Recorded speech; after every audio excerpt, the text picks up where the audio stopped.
ശ്രീനാരായണ പരമഗുരവേ നമഃ. സുപ്രഭാതം. 1790 ദിവസമായ ഇന്ന് 2026 ഏപ്രിൽ മാസം 9 വ്യാഴാഴ്ച, 1201 ആണ്ട് മീനമാസം 26 ഗുരുവചനങ്ങളിലൂടെ ത്യാഗത്തോടുകൂടി കർമ്മം ചെയ്യണം. പണം സമ്പാദിക്കാനും വിരോധമില്ല, എല്ലാം ചെയ്യാം, പക്ഷേ ത്യാഗബുദ്ധിയോടുകൂടി ചെയ്യണം. ശ്രീനാരായണ ഗുരുദേവൻ. ശ്രീ നടരാജ ഗുരു എഴുതിയ ഗുരുവിരൽ എന്ന പുസ്തകത്തിൽ അടിയും തിരിച്ചടിയും എന്ന് വിവരിക്കുന്നതിൻ്റെ 32 ഭാഗമാണ് ഇന്ന് അവതരിപ്പിക്കുന്നത്. താൻ സ്വപ്നം കണ്ട സന്തുഷ്ടമായ മാതൃകാ രാജ്യത്തെ മഹാത്മാഗാന്ധി രാമരാജ്യം എന്ന് വിളിച്ചു. ആര്യന്മാരുടെ സാമൂഹ്യ നീതിനിഷ്ഠയുടെ മൂർത്തഭാവമായിരുന്നു ശ്രീരാമൻ. ഗാന്ധിജി ഭാവനയിൽ കണ്ടത് വൈഷ്ണവ ഛായയുള്ള ഒരു സമത്വത്തെയാണ് എന്നത് വ്യക്തമാണ്.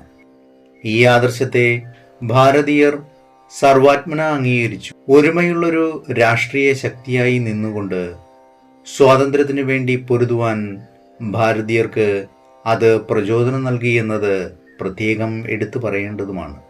എന്നാൽ രാഷ്ട്രീയമായ ഏകീകരണമല്ല അന്തിമമായ ലക്ഷ്യം. അതിനേക്കാൾ ആഴത്തിൽ പോകുന്നതായിരിക്കണം യഥാർത്ഥ ഉദ്ഗ്രഥനം. അത് വേരിനെയും ചില്ലിക്കൊമ്പിനെയും ഒരേ സമയം സ്പർശിക്കുന്നതായിരിക്കണം. അതുകൊണ്ടാണ് ജ്ഞാനവചസ്സിലെ യോഗരഹസ്യത്തെയും അത് സാമൂഹികവും മതപരവുമായ തലങ്ങളിൽ ഉളവാക്കിയിട്ടുള്ള ഫലങ്ങളെയും ഞങ്ങൾ ഇവിടെ വെളിപ്പെടുത്താൻ ശ്രമിച്ച തരത്തിൽ ധരിക്കേണ്ടത് പ്രാധാന്യമർഹിക്കുന്നതാണെന്ന് ഞങ്ങൾ കരുതുന്നത്.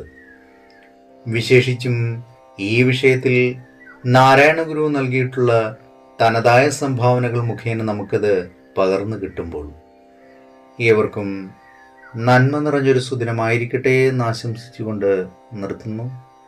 നന്ദി, നമസ്കാരം. ഗുരുധർമ്മം ജയിക്കട്ടെ. ശബ്ദ